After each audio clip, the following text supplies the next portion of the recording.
வணக்கம் சார். வணக்கம் சார், நீங்க உங்களோட வார்த்தைகள் தேசிங்க ராஜா 2 பத்தி. தேசிங்க ராஜா 2, தேசிங்க ராஜா 1க்கும் 2க்கும் எந்த சம்மந்தம் கிடையாது. அதான் ஃபர்ஸ்ட். இந்த படத்துக்கு வந்து டைரக்டர் எழில் சார், அந்த படத்துக்கு டைரக்டர் எழில் சார். இந்த படத்துக்கு ஹீரோ விமல் சார், அந்த படத்துக்கு ஹீரோ விமல் சார்.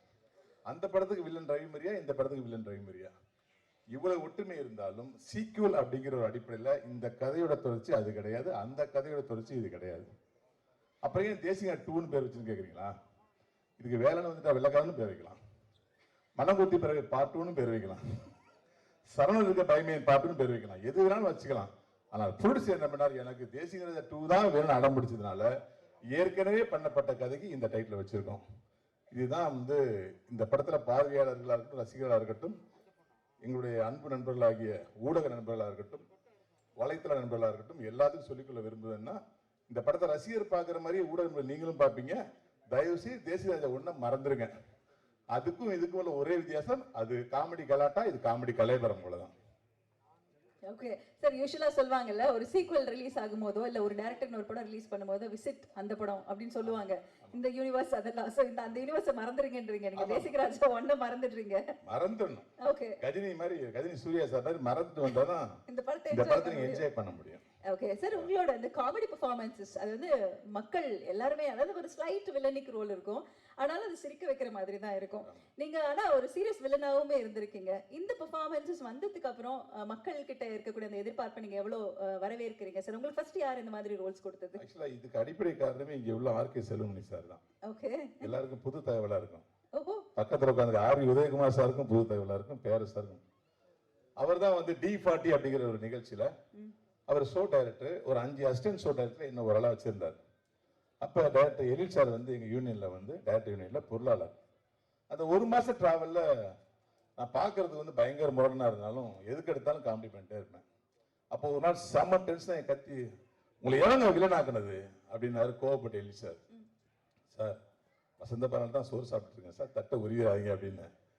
இல்லைங்க, நீங்க சரியான காமெடி பேசுங்க, காமெடியில் இறங்குங்க, வேற ஒரு அறுவடை உங்களுக்கு காத்துட்டு இருக்கு அப்படின்னாரு. அப்ப நீங்களே செஞ்சிருங்க சார் அது அப்படின்னு.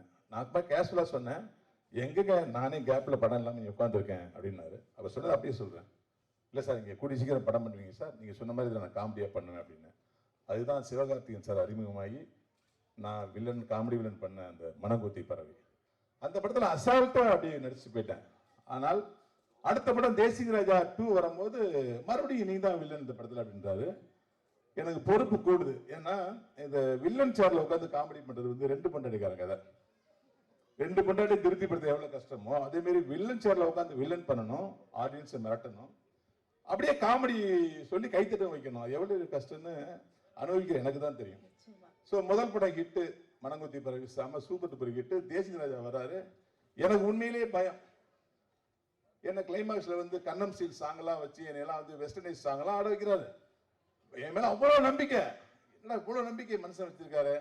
அப்ப நம்பிக்கையை மற்றவர்கள் நம்ம மேல வைக்கும்போது நமக்கு பொறுப்பு கூடும்போது, ஐயோ சிரிக்க வைக்கணுமே சிரிக்க வைக்கணுமே சிரிக்க வைக்கணுமே சொல்லி சொல்லி இந்த பிஹெச்டி பண்ணுவாங்க இல்லையா, தமிழ், இங்கிலீஷ், லிட்ரேச்சர் எல்லாம், அது மாதிரி நான் காமெடியில வந்து திசிஸ் பண்ணி அந்த பிஹெச்டி மாதிரி பிரிச்சு பிரிச்சு இதுக்கெல்லாம் சிரிப்பான், இதுக்கு சிரிக்க மாட்டான், இதுக்கு ஆடியன்ஸ் சிரிப்பான், இதுக்கு சிரிக்க மாட்டான், அப்படியே உட்காந்து ஹோம்ஒர்க் பண்ண ஆரம்பிச்சேன். டைரக்டரை மறந்துட்டேன், கதாசிரியர்களை மறந்துட்டேன், காமெடி எப்படி ஒர்க் அவுட் பண்றதுங்கிறதே ஒர்க் அவுட் பண்ணி தேசிங்க மனங்குத்தி பறவையில மச்சான் சொல்லிட்டானே மச்சான் சொல்லிட்டா ஒரு காமெடி செம ஹிட். இது செம காமெடி. இந்த காமெடி அடிக்க காமெடியே இல்லைனவங்க தேசிக ராஜா வந்ததுக்கு அப்புறம் நானும் சூரியன் பண்ண காமெடி. அப்ப நான் இது வரைக்கும் காதல குப்பாடு போட்டு சொல்லி காதல விரல அப்படின்னு சொன்னப்ப அது அதை விட பெரிய காமெடி ஆயிடுச்சு. இதுதான் சூப்பர் காமெடிக்கும் போது வேணுதா வெள்ளக்காரன் நானும் ரோபசங்கர் சொன்னேன்.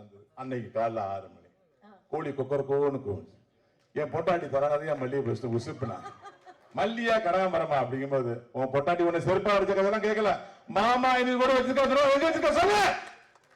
அந்த காமெடிக்கு அந்த காமெடி வந்து கிட்டத்தட்ட 12 வருஷம் ஆச்சு. இன்ன வரைக்கும் அது வந்து மீம்ஸ் ஆகும், டெம்ப்ளேட் ஆகும். எப்ப பார்த்தாலும் ஒரு அரசியல் நிகழ்வா இருக்கட்டும், ஒரு பொது நிகழ்வா இருக்கட்டும், அதை கம்பேர் பண்ணி போடுற ஒரு மீம்ஸ் ஒரு மிகப்பெரிய கடவுள் ஆசீர்வாதத்தில் எனக்கு கிடைச்சது. இப்போ அதே மாதிரி இந்த தேசிக ராஜா 2 வந்து எப்படி இந்த ஆடியன்ஸ் வந்து மீம்ஸா பயன்படுத்தினாங்களோ, எப்படி டெம்ப்ளேட்டா யூஸ் பண்ணாங்களோ, அது மாதிரி தேசிக ராஜா 2 எனக்கு மட்டுமல்ல, நண்பர் புகழ், நண்பர் சான்ஸ், அண்ணன் சுவாமிநாதன் பங்காளி, சிங்கம்புலி, இப்படி எல்லாரையுமே ரோபசங்கர் சின்ன கெஸ்ட் அப்பியரன்ஸ் பண்ணிக்கிறேன்னு சொன்னார்ல, நீங்க தேட்டர்ல பாருங்க தெரியும். இது எல்லாருக்குமே வந்து இந்த படம் வந்து ஒரு பெரிய சூப்பர் டூப்பர் ஹிட்டா இருக்கும். நான் இந்த இடத்துல ஒரே ஒரு மன்னிப்பு கேட்டுக்கிறேன். வாசிக்கவே விடாத அளவுக்கு நாங்க பேசிட்டே இருந்ததுக்காக வித்யாசாகர் சார் நாங்க மன்னிப்பு கேட்டுக்கிறேன். இது என் தப்பு இல்லை சார். இவங்க எல்லாம் இருக்காங்கன்னு தெரிஞ்சவங்களை மியூசியட்டா பிக்ஸ் பண்ணது எல்லி சாருடைய தப்பு. இருந்தாலும் அந்த எழில் நீலா காற்று வந்து முதல்ல கேட்கிற சார், முதல்ல பாக்குற சார், அப்படியே பச்சுன்னு ஒட்டிக்கிட்டு சார். அதுவும் நீங்க பாடின அந்த ஒரு பாட்டை போடுங்கன்னு ப்ரொடியூசர் எவ்வளவு கெஞ்சினேன் சார். அது வித்யாசாகர் சார் பாடியிருக்காரு, அது நீங்க போடுங்க சார். அவர் என்ன சொன்னாரு, அது ஆல்ரெடி ஹிட் ஆயிடுச்சு சார் 10 நாளா. இப்ப ஹிட் ஆக வேண்டிய 3 பாட பாடுற கிடாரி தோப்பு சாங் தான் நான் சொல்றேன். கிடாரி தோப்புன்னு ஒரு எண்ணில் ஒரு சாங் இருக்கு. எப்படி இந்த 1க்கு 2க்கு எந்த சம்மதம் சொன்னோ அது மாதிரி இந்த கெட்டப்ல இருக்க பாருங்க. இதுக்கும் இந்த எனக்கு இந்த சம்மதமே இல்லை. அது ஒரே ஒரு சீன்ல ஒரு சாங்ல வர கெட்டப். இந்த படத்துல ஒரு அரசியல்வாதியா நடிச்சிருக்கேன். இந்த படத்தோட ப்ரொடியூசர் பத்தி நான் ரொம்ப அழகா சொல்லணும். சாம்ஸ் அழகா சொன்னாரு. எப்பயுமே வந்து நம்ம ஒரு இடத்துக்கு போய் சாப்பிட போனோம்னா அவங்க சாப்பாடு பரிமாற விஷயத்துல அவங்க மனசு தெரியும். அந்த சாப்பாடு வைக்கிற ஐட்டத்துல அந்த குவாலிட்டியில அது அவங்களுடைய மனசு இருக்கணும். அந்த மாதிரி மனசை கண்டுபிடிக்கிறது ஒருத்தங்க நமக்கு விருந்தோம்பல் வைக்கும் போது அவங்க எப்படி நினைக்கிறாங்க பொறுத்தான். அந்த மனசுக்கு மாபெரும் நல்ல மனசு சொந்தக்காரர் தான் தயாரிப்பாளர் ரவிச்சந்திரன் அவர்கள். கடந்த 3 நாளா நாங்க ப்ரொமோஷனுக்கு எல்லா சேனலுக்கு போறோம். ஸ்டார் ஹோட்டல் எங்களுக்கு வந்து என்ன வேணும்னு நான் கேட்கவே விட மாட்டார். அவரே ஆர்டர் பண்ணுவார். எனக்கு பேர் தெரியாதெல்லாம் ஆர்டர் பண்ணுவார். ஆர்டர் பண்ணி நல்லா சாப்பிடுங்க சொல்லி அந்த மனசை குளிர் வைக்கிற விஷயம் இருக்குல்ல, அந்த ஒரு விஷயத்துக்காக இந்த படம் பெரிய ஹிட் ஆகும் சார். ரொம்ப தேங்க்ஸ் ரவி சார். அதே மாதிரி அவருடைய சன் இந்த படத்துல நடிச்சிருக்காரு, ஜனா. அவர் ஆல்ரெடி ஒரு 4-5 படங்கள் நடிச்சிருந்தாலும் இந்த படம் வந்து அவருக்கு வந்து ஒரு அடுத்த லெவலுக்கு கொண்டு போகக்கூடிய ஒரு ஆக்ஷன் ஹீரோவா தான் வரும். அவருடைய பிசிக், அவருடைய மூவ்மெண்ட், அவருடைய எல்லாமே பார்த்தீங்கன்னா ஒரு ஆக்ஷனுக்கு ஹீரோக்கான விஷயம். ஆனால் ஒரு நாள் கூட ஷூட்டிங் ஸ்பாட்ல நான் ஒரு ப்ரொடியூசர் சன்னில் வந்ததே கிடையாது. எங்களை எல்லா டைமும் பார்த்தீங்கன்னா இவங்கெல்லாம் லெஜெண்ட் பார்த்துட்டே இருப்பார். நாங்களாம் சாதாரணம் சொல்லி அவர்கிட்ட பழகிட்டே இருப்போம். ஒரு நல்ல ஒரு ஹீரோ உருவாகிறாரு. அந்த ஹீரோ உருவாக்குறது ஸ்கோப் கொடுத்த எங்களுடைய அன்பு சகோதரர் விமல் சாருக்கு இந்த இடத்துல நன்றி சொல்லிக்கணும். ஏன்னா எல்லா ஹீரோக்களும் எல்லாருக்கும் ஸ்கோப் தர மாட்டாங்க. ஜனா சாருக்கு மட்டும் இல்ல, எங்க எல்லாருக்குமே அவருடைய வெற்றி எங்க காத்துட்டு இருக்குன்னா, விமல் சார் எப்பயும் என்ன பண்ணுவாருன்னா எல்லா ஸ்கோப்பையும் அப்படி பார்ப்பாரு. இவருக்கு இந்த ஸ்கோப்பா பண்ணுங்கன்னு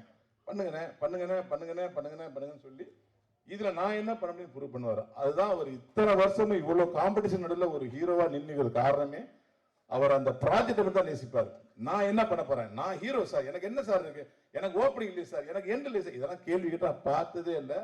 ஒரு கூத்துப்பட்டையில ஒரு கலைஞன் வந்து ஒரு மிக சிறந்த பயிற்சியை பெற்று வந்தா எப்படி பண்ணுவாங்கிறது ஒரு மிகச்சிறந்த உதாரணம் வந்து விமல் சார் தான்.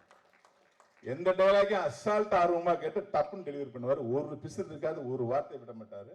அதே மாதிரி எப்படி பண்ண சூப்பரா பண்ணு கேட்கவும் மாட்டாரு.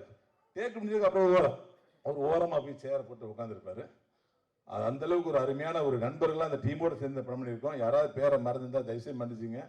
புகழ் தம்பி நானும் ஒரு படம் பண்ணிட்டு இருக்கேன். இப்போ லட்சுமி மேக்கர்ஸோட 27வது படம்.